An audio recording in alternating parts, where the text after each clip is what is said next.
This is a new journey for you and as a graduate student. Some of you just finished your undergraduate programs. How many of you just finished your undergraduate programs? Many of you? Okay. Even though, not many, but that's great. Even though your age may be very similar to undergraduate, your journey is going to be vastly different. At this point in your career, the idea is for you to not only to study, to learn, but the idea is for you to study, comprehend, and make a difference. You should be the change agents. Most of your graduate program will probably require you to do a thesis or some type of comprehensive examination or some type of paper.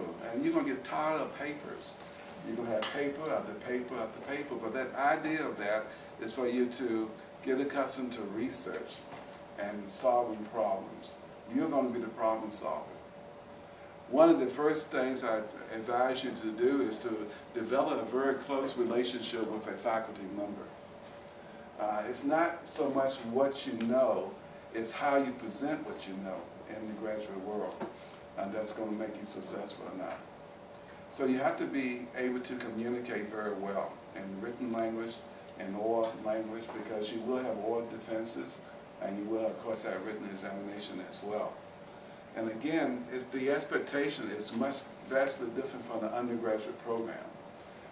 It's just not enough to do well on a test, but you also have to be able to work with your colleagues, work with students, work with faculty members. One of the things you want to do is to do research with one of your faculty members. That is so important. You have to do that. You have to really bond with a particular faculty member and let them mentor you on. And this will help you to develop your skills and find your niche in things.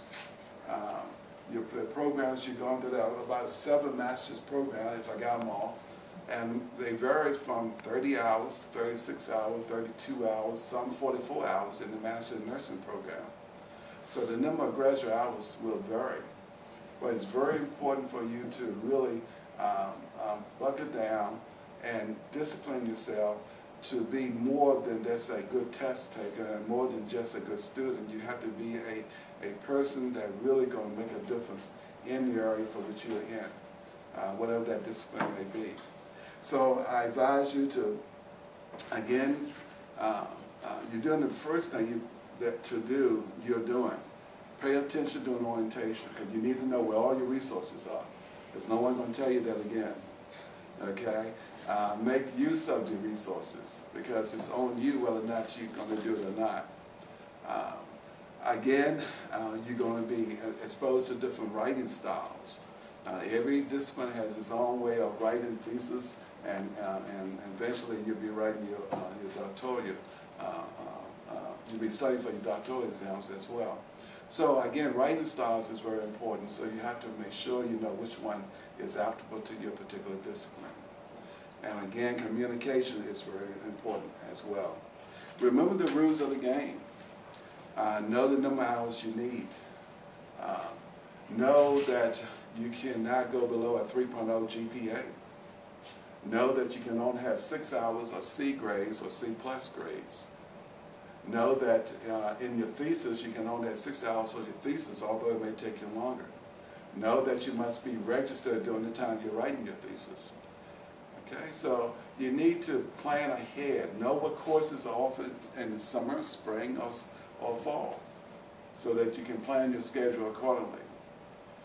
Some individuals can go through the master's and the doctoral program, because we may not have the doctoral program here, but the point is, make sure that you plan well to utilize your time in the best way, so that your courses will be in sequence and you won't have to stay an extra semester because you missed a sequence. So all of these things are things that I'm sure they're going to talk about during the orientation session. But I'm just so thrilled that so many of you are here in the graduate program, because you are going to be the ones that are going to make a difference in our society. Sustainability issues should be addressed by you in your particular discipline, because we are facing a water shortage worldwide, and other energy problems, global warming. and other issues that need to be addressed. So think large. Think about how you and what you do in your graduate program can make a difference in this world.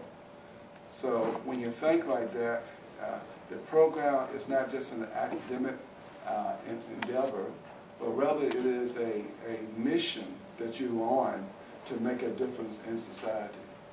Whether you're a history major or a nursing major or engineering or biology or business, it doesn't really matter. But what does matter is that you're going to be expected to be able to answer some of the unanswered questions of the 21st century. So congratulations on being accepted in your individual graduate programs. And I wish you the very best, and I hope to come to a class when you are presenting some wonderful project that's going to be published in one of your discipline journals, and just to know that you are going to make a difference in society. Again, welcome to Colorado State University Pueblo, and more specifically to the graduate program. And I wish you much success. Thank you.